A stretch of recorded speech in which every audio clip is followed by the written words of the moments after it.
আপনারা দেখছেন Bangla news channel. জানাবো এখনকার বিশেষ বিশেষ খবর। আর প্রতিনিয়ত দিনের বাছাই করা খবরগুলো পেতে আমাদের চ্যানেলটিকে অবশ্যই সাবস্ক্রাইব করে পাশে থাকবেন। লোকসভা ভোটের প্রস্তুতি শুরু করল নির্বাচন কমিশন। পর্যালোচনা বৈঠক করলেন শীর্ষ আধিকারিকরা।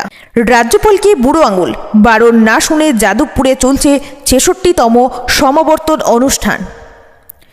লক্ষ্যকণ্ডের গীতাপাঠে জমায়েত নিয়ে প্রশ্ন তৃণমূলের, বিতর্ক সুকান্তের টিপ্পণীতেও।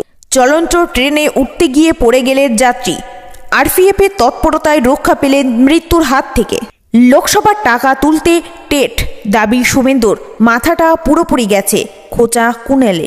টেট পরীক্ষা ঘিরে উত্তেজনা, সময়ের আগে গেট বন্ধ করে দেওয়া নিয়ে বিতর্ক বাগবাজারের স্কুলে, নাজেহাল পরীক্ষার্থীরা। বড়দিনে দেরিতে শুরু মেট্রো পরিষেবা, জেনে নিন সময়সূচি। আসছি বিস্তারিত খবরে। লোকসভা নির্বাচনের প্রস্তুতি কার্যত শুরু করে দিল নির্বাচন কমিশন। শনিবার নির্বাচন কমিশনের শীর্ষ আধিকারিকদের একটি দল আগামী বছরের লোকসভা ভোটের প্রস্তুতি পর্যালোচনা বৈঠক করেছে। একই সঙ্গে নির্বাচন পরিচালনার সময় ভোটার তালিকাগুলি সম্পূর্ণভাবে ত্রুটিমুক্ত এবং তাতে স্বচ্ছতা বজায় রাখার জন্য কমিশনের বিভিন্ন পদাধিকারীদের সুস্পষ্ট নির্দেশও দেওয়া হয়েছে কমিশনের তরফে।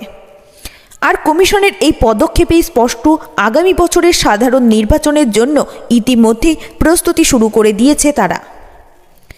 আগামী বছরের শুরুতে উড়িষ্যা এবং অন্ধ্রপ্রদেশে বিধানসভা ভোট, আর সেই সূত্রেই কমিশনের ফুল বেঞ্চ প্রস্তুতি বৈঠক খতিয়ে দেখতে বৈঠকে বসে। আর সেখানেই উঠে আসে লোকসভা ভোটের প্রসঙ্গ।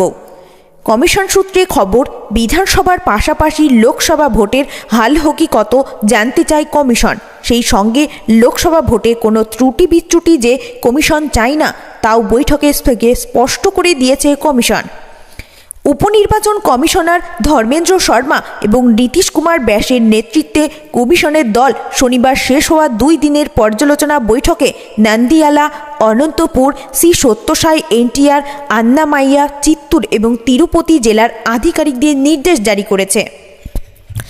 নির্বাচন কমিশনারের আধিকারিকরা জেলা আধিকারিকদের ত্রুটি বা অপ্রীতিকর ঘটনা ছাড়াই নির্বাচন পরিচালনা করতে প্রস্তুত থাকতে বলেছেন।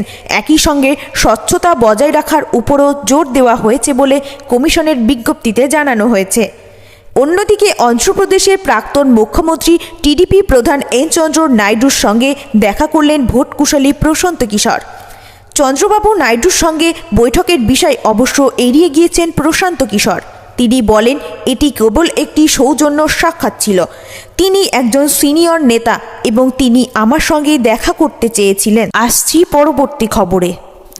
ধোপে টিকল না আচার্য তথা রাজ্য সিবি আনন্দ বোসের বারণ। যাদবপুর বিশ্ববিদ্যালয়ে অন্তর্বর্তী উপাচার্য বুদ্ধদেব সাউয়ের নেতৃত্বে শুরু হলো সমাবর্তন অনুষ্ঠান। কোর্টের বৈঠক শেষ করে প্রায় 11:15 নাগাদ শুরু হলো সমাবর্তন অনুষ্ঠান। এই অনুষ্ঠানে ছাত্রছাত্রীদের ডিগ্রি প্রদান করেছেন সহ উপাচার্য অমিতাভ দত্ত ও রেজিস্ট্রার স্নেহ মঞ্জু বসু। কিন্তু এই ডিগ্রিতে উপাচার্য হিসেবে স্বাক্ষর রয়েছে বুদ্ধদেব সাউয়ের। শুধু তাই নয়, বুদ্ধদেব সাউ উপাচার্য লেখা যে চেয়ার, সেখানেই বসে রয়েছেন। এছাড়াও এবারের সমাবর্তন অনুষ্ঠানে অন্যতম বিষয় হল আচার্যের অনুপস্থিতি। আচার্যর উপস্থিতি ছাড়াই যাদবপুর বিশ্ববিদ্যালয়ে হচ্ছে ৬৬তম সমাবর্তন অনুষ্ঠান। আর পাশেই বসে রয়েছেন সদ্য অপসারিত উপাচার্য। সমাবর্তন হবে কি না তা নিয়ে সকাল পর্যন্ত দ্বন্দ্ব ছিল। চিঠি দিয়ে উচ্চশিক্ষা দপ্তর ইঙ্গিত দিয়েছিল যে তারা যাদবপুর বিশ্ববিদ্যালয়ের অন্তর্বর্তী উপাচার্যের পাশে রয়েছে। তারপরেই শুক্রবার সকালে শুরু হয় বিশ্ববিদ্যালয়ের কোর্টের বৈঠক। সেই বৈঠকেই আলোচনা হয় আজকের সমাবর্তন অনুষ্ঠান নিয়ে। আচার্যের তরফ থেকে উপাচার্যকে অপসারণের নির্দেশ পর সেখানে বুদ্ধদেব সাউকে উপাচার্য হিসেবে মেনে নেয় দফতর। উচ্চশিক্ষা দপ্তরের চিঠিতে স্পষ্ট জানানো হয়েছে, উপাচার্য হিসেবে যাদবপুর বিশ্ববিদ্যালয়ে বহাল থাকবেন বুদ্ধদেব সাউ। তার নেতৃত্বে আজ সেখানে হবে সমাবর্তন অনুষ্ঠান। উচ্চশিক্ষা দপ্তরের যে চিঠি, তাতে উল্লেখ রয়েছে সুপ্রিম কোর্টের কথাও। সেখানে বলা হয়েছে, সুপ্রিম কোর্টের পরবর্তী নির্দেশ না আসা পর্যন্ত আচার্য বিশ্ববিদ্যালয়ের কোনো উপাচার্য নিয়োগ করতে পারবেন না। ফলে আচার্যের এই ধরনের নির্দেশ অপ্রাসঙ্গিক বলে মত দপ্তরে। তার সঙ্গে দপ্তর জানিয়েছে, প্রতি বছর ঐতিহ্য ও রীতি মেনে যাদবপুর বিশ্ববিদ্যালয়ের সমাবর্তন অনুষ্ঠান হয় 24শে ডিসেম্বর। সেই মতো এবারেও হবে সমাবর্তন। দপ্তরের এই চিঠির সঙ্গে বলা হয়, এভাবে কাউকে অপসারণ করা যায় না, তার কথাও শুনতে হবে। আসছি পরবর্তী খবরে। বিগ্রেডির ময়দানে লক্ষ্যকণ্ঠী গীতা পাঠ, আর তাকে সামনে রেখেই রবিবাসরীয় বিকেলে চলল রাজনীতির পারদ। যদিও এবার লক্ষ্যকণ্ঠী গীতা পাঠের আসরের সঙ্গে সরাসরি কোনো রাজনীতির যোগ নেই, কিন্তু এই আয়োজনের বিভিন্ন ক্ষেত্রে দেখা গিয়েছে বিজেপি নেতাদের, আর তাই একে সামনে রেখেই রাজনৈতিক তরজা সমানে চলছে। সকালবেলায় প্রথম রাজনৈতিক তরজায় বিষয় অবশ্যই বিজেপির রাজ্য সভাপতি সুকান্ত মজুমদারের একটি বক্তব্য। এদিন সকাল থেকেই তৃণমূলের নেতা নেত্রীদের মুখে উঠে আসে বিবেকানন্দের সেই বক্তব্য, যেখানে তিনি জানিয়েছেন গীতাপাঠ অপেক্ষা ফুটবল খেলা ভালো। একে পাল্টা কটাক্ষ করতে গিয়েই সুকান্ত মজুমদার বলেন, গীতাপাঠের তুলনায় ফুটবল খেলা ভালো যারা বলেছেন তারা বামপন্থী প্রোডাক্ট। তিনি আরও বলেন, ভগবান শ্রীকৃষ্ণ শুধু সর্বশ্রেষ্ঠ রাজনৈতিক নন, তিনি জীবনে চলতে গেলে কোন পথে চলতে হবে তার ব্যাখ্যা ধারণাও দিয়ে গেছেন। এদিন গীতার বক্তব্যকে ব্যাখ্যা করতে গিয়ে সুকান্ত মজুমদার বলেন, প্রধানমন্ত্রীর কথা ধার করে বলি, বিশ্বকে এর থেকে বড় কিছু আর দেওয়ার নেই, বিশ্বেরও এর চেয়ে বেশি কিছু পাওয়ার নেই। বহুদিন ধরে বাংলা এই সনাতন সংস্কৃতির ধারক বাহক ছিল। মাঝে কিছুদিন বাংলা ভক্তি আন্দোলনের থেকে ডিলেট হয়েছিল বামপন্থীদের জন্য। অল্পবিদ্যা ভয়ঙ্করী। এখন যারা বলছেন গীতাপাঠের থেকে ফুটবল খেলা ভালো, তারা বামপন্থী প্রোডাক্ট। আগামী দিনে বাংলা সঠিক পথে যাবে। এদিন সুকান্ত মজুমদারের বক্তব্যে বিতর্ক তৈরি হয়েছে। উল্টে তৃণমূল কংগ্রেসের তরফ থেকে বলা হয়েছে, আসলে এসবের মাধ্যমে বিজেপির রাজ্য সভাপতি বিবেকানন্দকে অপমান করছে। এই প্রসঙ্গে তৃণমূলের রাজ্য সাধারণ সম্পাদক কুণাল ঘোষ বলেন, সুকান্ত মজুমদার স্বামী বিবেকানন্দকে কার্যত অপমান করছেন। তিনি স্বামী বিবেকানন্দের বক্তব্যের মূল স্পিরিট জানেন না, বক্তব্যের অভিমুখ তিনি বোঝেন না। স্বামী বিবেকানন্দ গীতাপাঠ এবং ফুটবল খেলার যে কথা বলেছিলেন তার সঙ্গে গীতাকে অসম্মানের প্রশ্নই নেই। কেন বলেছিলেন এটা যদি বুঝতেন তাহলে এ কথা বলতেন না বিজেপির রাজ্য সভাপতি। অন্যদিকে রাজ্যের মন্ত্রী চন্দ্রিমা ভট্টাচার্য বলেন, বিজেপির কেন্দ্রীয় নেতৃত্ব হোক বা রাজ্য নেতৃত্ব, তারা বারবার বাংলার মনীষীদের প্রতি অশ্রদ্ধা করেন। তারা ইতিহাসকে বিকৃত করার চেষ্টা করছেন। তাদের প্রতি কোনো রকমের ভক্তি শ্রদ্ধা করতে আমরা দেখিনি। কবি গুরু সম্পর্কে যা বলেছেন এবং অন্য মনীষীদের সম্পর্কে যা বলেছেন এটা প্রমাণ করে বিজেপি মনীষীদের সম্মান করে না। লক্ষ্যকণ্ঠের গীতাপাঠের মঞ্চে যেভাবে সুকান্ত মজুমদার স্বামীজিকে অপমান করলেন, বাংলার মানুষ সেটা মেনে নেবে না। আগামী 24 ঘন্টার মধ্যে তার প্রকাশ্যে ক্ষমা চাইতে হবে। এদিকে এদিন জমায়েত নিয়েও চলছে তরজা। বিজেপির তরফ থেকে দাবি করা হয়েছে, এদিন ব্রিগেডে 1 লক্ষের বেশি মানুষ উপস্থিত ছিলেন। রাজ্যের বিরোধী দলনেতা শুভেন্দু অধিকারী দাবি করেছেন 1 লক্ষ মানুষ গীতা পাঠ করে রেকর্ড তৈরি করেছে ব্রিগেডে। এর পাল্টা তৃণমূলের তরফ থেকে বলা হয়েছে কাঙ্ক্ষিত ভিড় হয়নি। ভিড় যে হবে না সেটা বুঝতে পেরেই প্রধানমন্ত্রী আসবেন বলেও শেষ মুহূর্তে আসেননি। এই কর্মসূচির জন্যই শ্রদ্ধানন্দ পার্ক ভাড়া নিলেই চলতো, কেন ব্রিগেড ভাড়া নিলেন বুঝতে পারছেন না, বলছেন কুণাল ঘোষ। প্রসঙ্গত বিজেপিকে সূত্রে খবর, এদিন ব্রিগেডে মোট 20টি ব্লক ছিল। প্রত্যেক ব্লকে 5000 করে প্রায় 1 লক্ষ মানুষ উপস্থিত হয়েছিল বলে দাবি করছেন তারা। মোটের উপরে একদিন লক্ষ্যকণ্ঠী গীতাপাঠের আসর থেকে আয়োজকরা দাবি করছেন 3টে বিশ্ব রেকর্ড হয়েছে। তবে একে রাজনৈতিক তরজাও কম হচ্ছে না। আসছি পরবর্তী খবরে।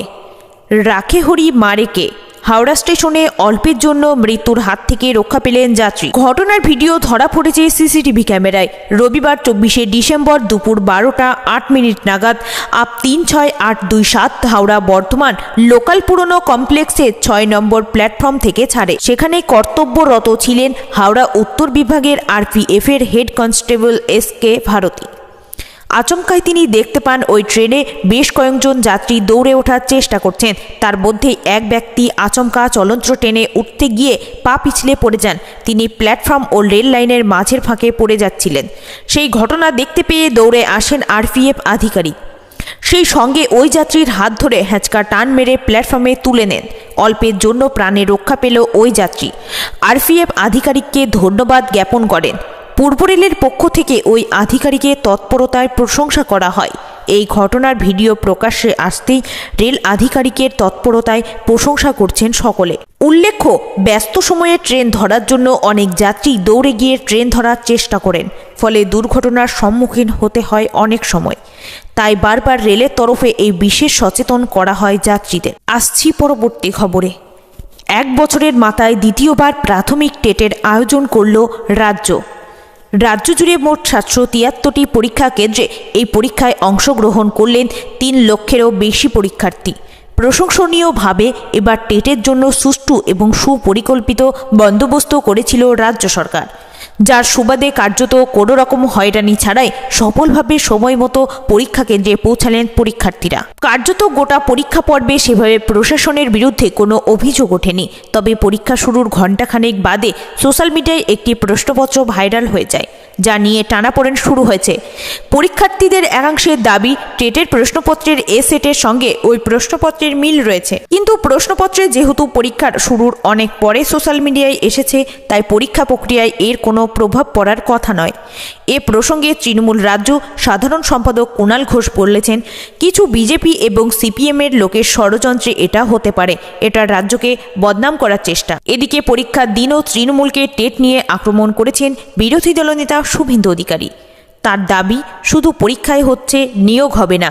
2017 সালে টেটে নিয়োগ হয়নি, 2022 সালে টেটেও নিয়োগ হয়নি, এবারেও হবে না। এই টেট হচ্ছে শুধু লোকসভা ভোটের টাকা তোলার জন্য।